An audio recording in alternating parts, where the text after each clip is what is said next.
Sakal Gunarnavasha Vande Guru Sri Charanarabindam.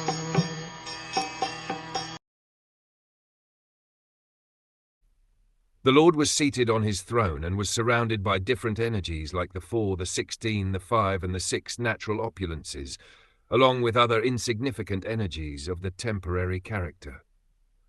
But he was the factual Supreme Lord, enjoying his own abode. The Lord is naturally endowed with his 6 opulences. Specifically, he is the richest, he is the most powerful, he is the most famous, he is the most beautiful, he is the greatest in knowledge, and he is the greatest renouncer as well. And for his material creative energies he is served by 4, namely the principles of Prakriti, Purusa, Mahatattva, and Ego. He is also served by the 16, namely the 5 elements, earth, water, air, fire, and sky, the 5 perceptive sense organs, the eye, ear, nose, tongue, and skin, and the 5 working sense organs, the hand, the leg, the stomach, the evacuation outlet, and the genitals, and the mind. The 5 includes the sense objects, namely form, taste, smell, sound, and touch. All these 25 items serve the Lord in the material creation, and all of them are personally present to serve the Lord.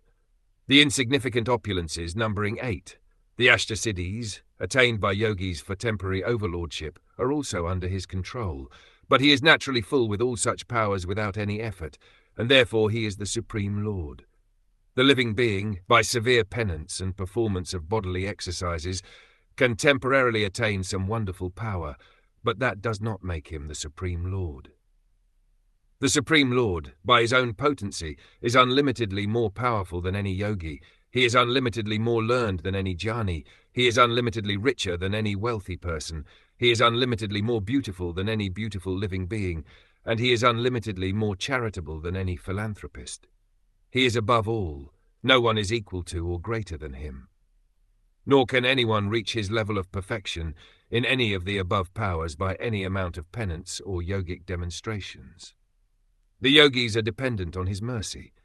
Out of his immensely charitable disposition, he can award some temporary powers to the yogis because of the yogis' hankering after them, but to his unalloyed devotees, who do not want anything from the Lord save and accept his transcendental service, the Lord is so pleased that he gives himself in exchange for unalloyed service.